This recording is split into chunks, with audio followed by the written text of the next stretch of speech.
Yep, that's me. You're probably wondering how I got into this situation. Well, it all starts with a trip to China to see some awesome electric bicycles. Hey everybody, Micah here with Electrek, and today I'm joining you from Jinhua, China, where I'm visiting FREY bikes to learn how high-quality electric mountain bikes are being made right here in China. Let's go check out the factory and see how it's done. A little background first might help here. FREY Bikes is a fairly new company by e-bike standards. They're only 3 years old, but have already developed quite a reputation for building high-quality electric bicycles. The company was founded by a husband and wife team with a passion for designing high-performance electric bikes. I was fortunate enough to be invited to take part in a week-long tour where I got a behind-the-scenes look at FREY's factory and got to ride the company's bikes all over eastern China on just about every type of terrain imaginable. Now, FREY doesn't mess around with cheap e-bikes. They only build the best. And don't let the $2,000 to $3,500 price tags fool you.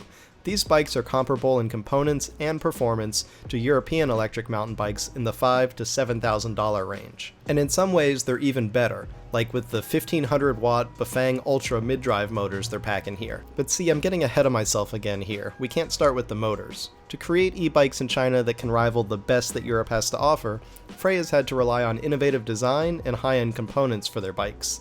Xing, FREY's co-founder, is also the company's lead designer, and he believes that one of FREY's key differentiators is their suspension design, upon which they hold several patents. Now, front suspension is easy, of course. You just slap a high-end suspension fork on a bike, but proper rear suspension is tricky. Small changes in the geometry and the linkage have big effects on the degree and linearity of the dynamics of the suspension performance. How much does it squat? How quickly? How does the force and displacement change over time? All of these questions and more have to be considered at the design stage, which is one of the reasons that the performance of well-designed e-bikes is so drastically different from cheap copies, and FREY prides itself on its originality. Now, FREY is not a large company. They hand build about 5 bikes a day or so, though they have the capacity to quadruple that production level, at which point they'd manufacture around 5,000 bikes a year. For now though, their small size means that they need to start production with frames at an off-site facility. There, the frames go through a series of quality control checks before making it here to FREY's factory. Next, the team gets to work with assembly, where only the best components go into the bikes. We're talking Magura MT5 brakes, RockShox suspension, the works. And I call these guys the team, and not just factory workers, because they're more than that. They're all electric mountain bike enthusiasts. Sure, they assemble the bikes, but they also ride them themselves, and they served as our tour guides throughout our long rides. You can really see the passion that the FREY team has for its bikes, and it spreads from the owners of the company right down to the bike mechanics themselves. While I was there visiting, FREY unveiled 2 new models of full suspension e-bikes, including the dual battery EX model and the company's first commuter model, the CC bike. We had a lot of fun messing around on them in the factory floor, but we were also itching to get out into the dirt, and boy did we.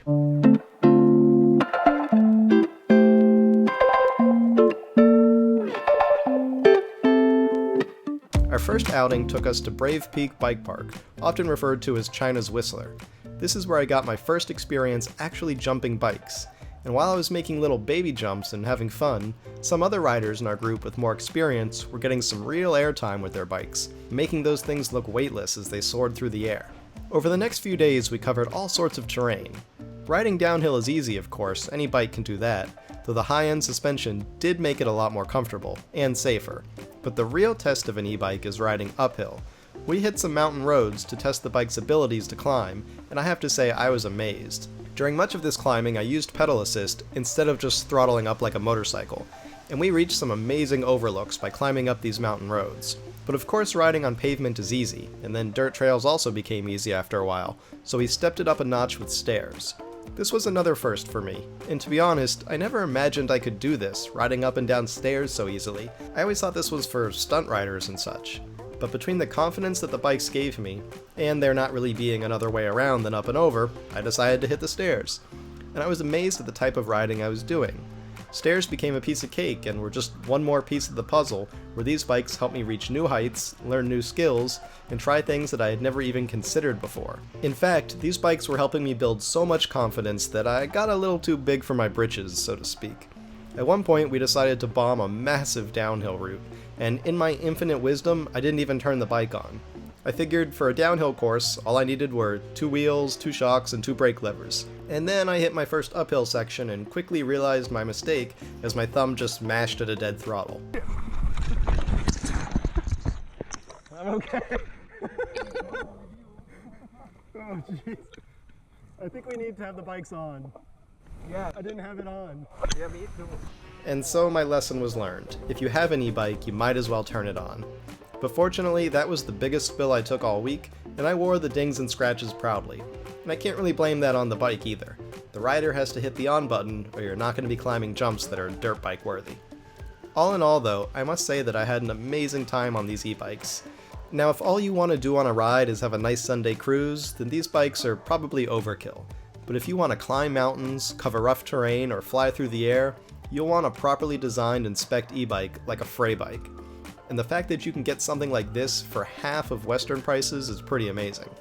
If you want to check out FREY, then head on over to FREY.bike to learn more about their different models. And thanks for watching everyone. Be sure to hit the subscribe button if you want to see more fun electric vehicle videos here on Electrek. We'll see you next time.